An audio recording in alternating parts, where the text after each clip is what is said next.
Bom dia, pessoal. Olha só, hoje eu resolvi fazer um vídeo fazendo um apanhado geral de tudo que eu já falei sobre componentes. Eu vou falar de um a um, pessoal. Pegar um a um dos componentes e falar sobre eles. E daí eu vou começar pelo nosso famoso capacitor. Tá? Capacitor eletrolítico, pessoal. Ele mostra o negativo, aqui ele tem polaridade, é o negativo, e o positivo, ele tem polo.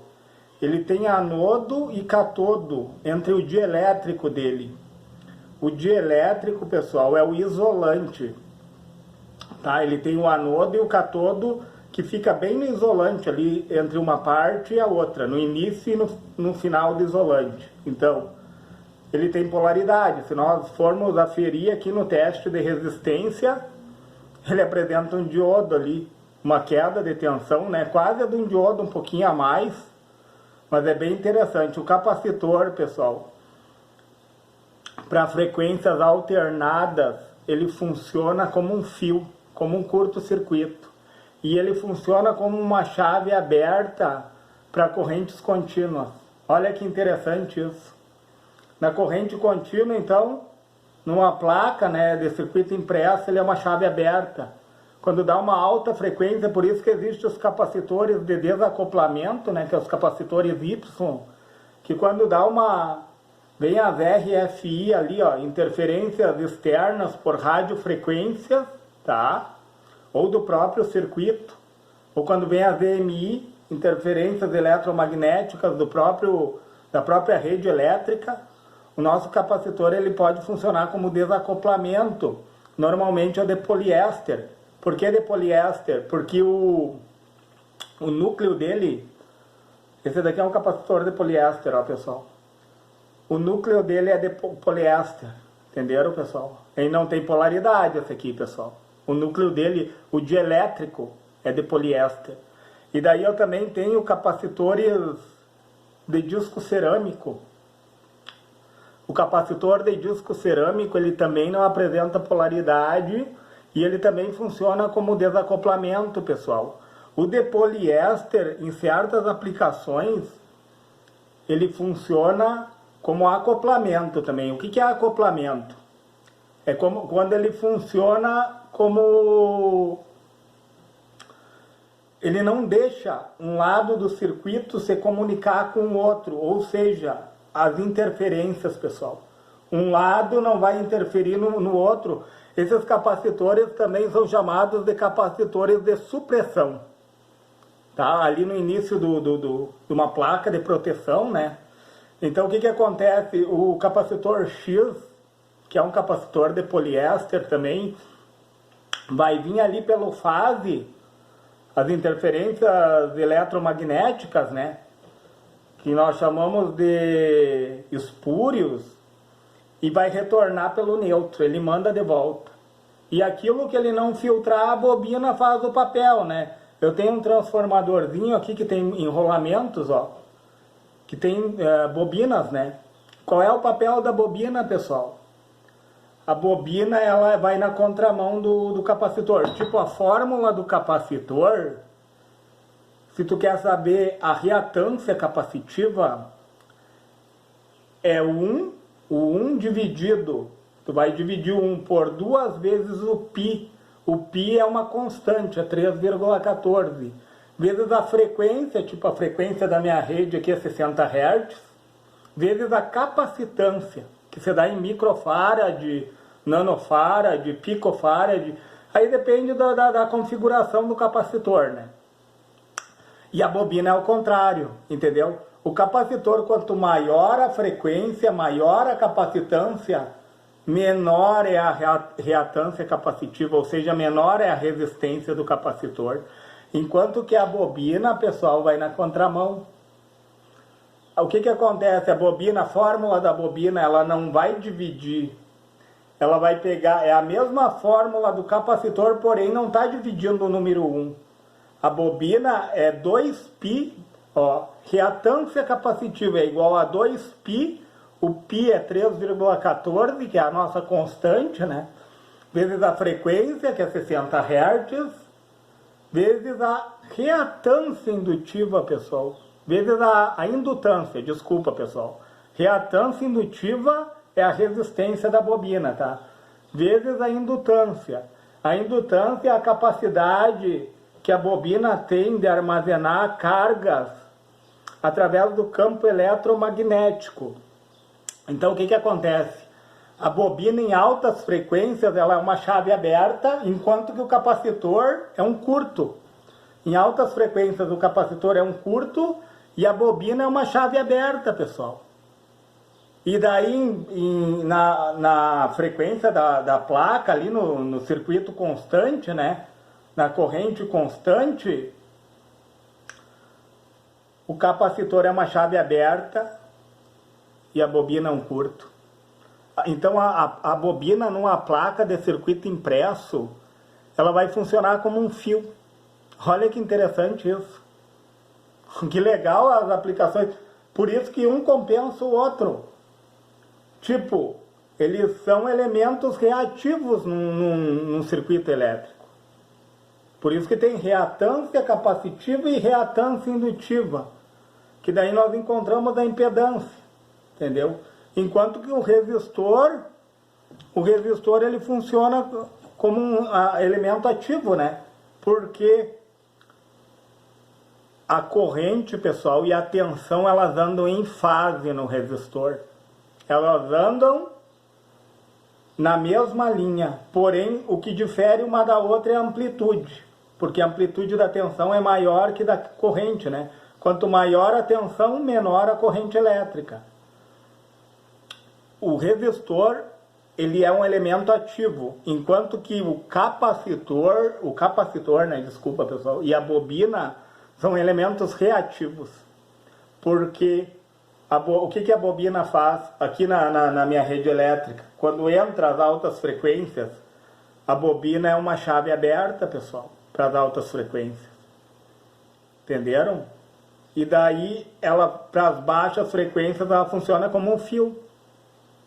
Enquanto que o capacitor, nas altas frequências, ele é um curto-circuito, ele é um fio.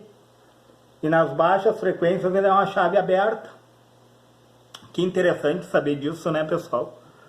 Isso é de suma importância, eu acredito, né? E daí o resistor, ele apresenta oposição a quem? A quem que se opõe o resistor? A corrente elétrica. Ele dirime, ele diminui, ele mitiga a corrente elétrica, o resistor. Ele se opõe à passagem da corrente elétrica. Por quê? Porque ele dissipa a corrente elétrica, a tensão, ele dissipa em forma de potência sobre o corpo dele. Olha que legal isso, pessoal. E daí, pessoal, eu também tenho resistores variáveis, que é um potenciômetro, tá? Ele varia a resistência dele, ó. Conforme tanto ele se opõe, mais resistência e menos, aqui tu vai diminuindo a resistência e aqui tu vai aumentando. Entendeu, pessoal? O potenciômetro é um resistor variável. E daí nós temos o diodo, pessoal. Qual é o papel do diodo convencional? O diodo, ele tem o anodo e o catodo. Ele tem uma queda de tensão sobre ele de 0,7 volts ou 700 milivolts. Entre 700 e 600 milivolts. E ele não deixa a corrente passar de volta. A corrente toma só um rumo aqui, ó. E ele se opõe do anodo ao catodo. E o contrário, ele se opõe. Não passa. Entendeu? Ele é uma chave. Então, ele começa a conduzir a partir de... Ó, se tu vai pegar um transistor MOSFET, como é que funciona o transistor MOSFET? Ele é como se fosse um capacitor. Ele tem o gate, olha só, pessoal. Deixa eu ver se eu estou falando certo. O gate, o dreno, o terminal do meio e o source, tá? Gate é porta ou comporta, certo? O dreno é onde eu coloco a minha carga, tá? Uma lâmpada, vamos supor, um motor. E o source, que é a minha fonte, mas ele vai ligado ao terra, se ele for o que? NPN. NPN, o positivo no gate, quando ele é NPN, através de um potencial maior no gate, ele vai conduzir de gate a dreno e de gate a source. Sendo que de gate a dreno, ele tem um pouco mais de queda de tensão do que de gate a source. Então, de gate a dreno, ele tem um pouco mais de resistência do que de gate a source. Entenderam, pessoal? De gate a source, a resistência é um pouco menor, se difere uma da outra. Mas, num sentido, ele vai conduzir no teste de diodo ali, de resistência, né, pessoal? E no outro sentido, ele não conduz, como eu fiz testes ontem, né? Ele pode funcionar como uma chave, né? Ele pode tanto funcionar como uma chave, como ele pode funcionar como um amplificador, né? Amplificar a tensão. Então tem várias aplicações para o transistor MOSFET. O que é MOSFET? É metal, óxido, semiconductor, field effect transistor. É transistor de efeito de campo. Resumindo, né, pessoal? A grosso modo é um transistor de efeito de campo. Porque ele funciona como se fosse um capacitor, o gate ali, ó. De gate, né, quando ele conduz, ó, de dreno a source, é como se tivesse como se fosse um capacitor ali, pessoal. Entendeu? A forma de condução, ele se difere do transistor bipolar, que eu tenho transistor bipolar de junção, ó. Porque o transistor bipolar de junção, ele tem a base, o coletor e o emissor, tá? E ele conduz por corrente elétrica, pessoal. Por uma pequena corrente, daí de base a emissor, ele tem um diodo, pessoal. Que ele, a partir de 0,6, 0,7 volts, ali ele começa a conduzir. Entendeu? Que ele rompe a junção do diodo. Ele funciona por corrente, enquanto que o MOSFET funciona por tensão, pessoal. Entendeu? Entre 4 volts ali, o MOSFET já começa a conduzir de dreno a source. Entendeu? Até atender ao ponto de saturação dele, que é o máximo, né? E o transistor, ele tem o diodo ali entre a base é ligada, pessoal. A base é ligada ao coletor e ao emissor, entenderam? A base ela é interligada, enquanto que no MOSFET o gate não é interligado ali com o dreno e com o source, entendeu? É como se fosse um capacitor ali. Então ele tem que romper essa barreira para poder conduzir. Então com 4 volts ele já conduz, né, pessoal? 4 volts é a forma de condução. Mas voltando ao diodo, né, pessoal? O diodo convencional com 0,7 volts ali, ó, ele já conduz. É como se fosse ali, ó, da base de um transistor bipolar de junção, né, da base ao emissor, tem um diodo desses aqui, pessoal. Então precisa romper esse 0,7 volts aí para ele poder entrar no ponto quiescente, né? Que é a corrente quiescente que vai de... A corrente quiescente vai de coletor a emissor, né? É o ponto quiescente do transistor, é o ponto de partida, né? A gente pode falar assim. E daí, pessoal, eu também tenho a relé aqui, ó. Que a relé ela tem uma bobina aqui, ó. Deixa eu ver aqui, ó, nessa parte aqui, até onde eu testei, ó. Nesse pino aqui, a esse pino aqui, ela tem uma bobina, ó. E daí, tipo, uma relé, ela funciona como se fosse um triac. Porque o triac, se tu quer ligar uma lâmpada num sentido e um motor no outro, de boa, dá pra fazer. A relé funciona da mesma forma. Pode ligar a lâmpada de um lado, no conectado, e no outro lado o motor. A relé faz o mesmo papel de um triac, pessoal. Entenderam? E ela tem uma bobina que nós testamos ontem, né? Até nós fizemos o teste de bobina. Eu sempre testo para ver se a bobina não está rompida e o que acontece também na relé. Ali nos conectores, conectado e não conectado, ela cria oxidação. E daí quando oxida, pessoal, ela não chaveia. Aí o certo tem que abrir a relé ali e fazer uma limpeza ali, se tu quer salvar ela, ou substituir por uma nova, que é o mais convencional a fazer, né? Então o que acontece, pessoal? A gente tem que conhecer os componentes, né? É de suma importância saber o funcionamento deles para nós chegar numa placa eletrônica e conseguir fazer as respectivas aferições, né? E saber se ele está bom ou não. De forma simples, a gente tem que tornar o conhecimento simples, não algo complexo, né? Muitas vezes a gente coloca uma barreira, né? No conhecimento, o conhecimento é algo simples, só a gente tem que buscar, né? A gente não, como eu falei num outro vídeo, a gente não sabe tudo. Eu estou fazendo aqui um apanhado geral, mas as coisas que eu falei na semana, né? E daí também a gente precisa dessa partezinha aqui, ó, pessoal. Esse daqui é um dissipador de calor que tu vai botar o transistor ali, o MOSFET, entendeu? Porque como ele chaveia, existe uma alta frequência ali no MOSFET, tipo numa fonte ali chaveada, né? Quando ele vai induzir ali do primário para o secundário, ele aquece demais. E daí tu precisa do dissipador de calor, ó. Isso daqui é um dissipador de calor. E daí eu tenho isolante também, que tu coloca ele aqui, isso daqui é um isolante, ó, pessoal. Ele tá com a pasta térmica, ó. A pasta térmica, ela ajuda ele a transferir o calor dele, porque é gerado uma tensão, uma potência ali, né? E para aumentar a vida útil do transistor MOSFET é utilizado o dissipador de calor, ó. Ele vai transferir, em vez de absorver todo o calor sobre o corpo dele, em vez de absorver todo o calor aqui no corpo dele por causa do chaveamento, ele vai transferir para o dissipador de calor, aumentando o que é a vida útil dele, entendeu? Evitando que ele venha a romper alguma junção ali, mas é bem interessante, pessoal, a aplicação, né? E daí eu tenho o transformador aqui, ó. Tem o transformador, também eu falei da bobina, né? Que o transformador nada mais é que bobinas, né? Enrolamento de bobinas. O transformador, ele tanto serve para elevar a tensão, como para rebaixar a tensão, como para isolar, né? Ele tem 3 papéis do transformador.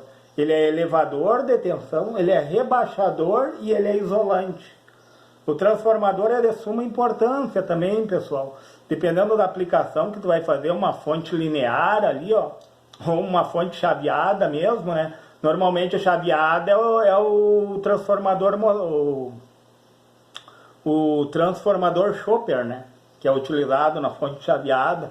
Mas uma fonte linear que tu utiliza o transformador convencional ali, ó, é de suma importância, né? Porque o transformador funciona com corrente alternada ou corrente pulsante, né? Tipo o transformador Chopper, ele precisa do transistor MOSFET ali para fazer o chaveamento, para poder induzir, né? O que acontece no primário ali? A força eletromotriz, num primeiro momento, depois acontece a força contra-eletromotriz para ele poder...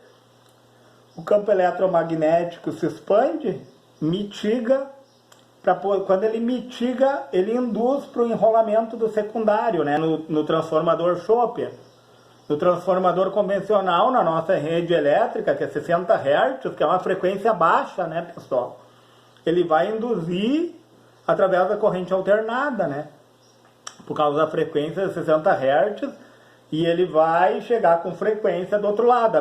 A mesma frequência que entra é a mesma frequência que sai. O potencial, a potência que entra é a mesma potência que sai. Por exemplo, entra 220 num transformador, tá, pessoal? Da minha rede elétrica, 60 Hz, com uma corrente baixa, tá? E sai uma tensão elevada, uma corrente razoável, né, pessoal? Vamos supor, entra 220 e 10 amperes de corrente, tá? Eu tenho 2.200 de potência, né? Potência é a tensão vezes a corrente, tá? Do outro lado do transformador, o que vai acontecer? Sai 2.200 volts, aí vai sair com uma corrente de 1 ampere, entendeu? A proporcionalidade entre a tensão e a corrente elétrica. Quanto maior a tensão, menor a corrente. Quanto maior a tensão, menor a corrente. Não é isso, pessoal? Quanto maior a tensão, menor a corrente. Então, uma compensa a outra. Então, entra 220 volts, né, pessoal? E 10 amperes.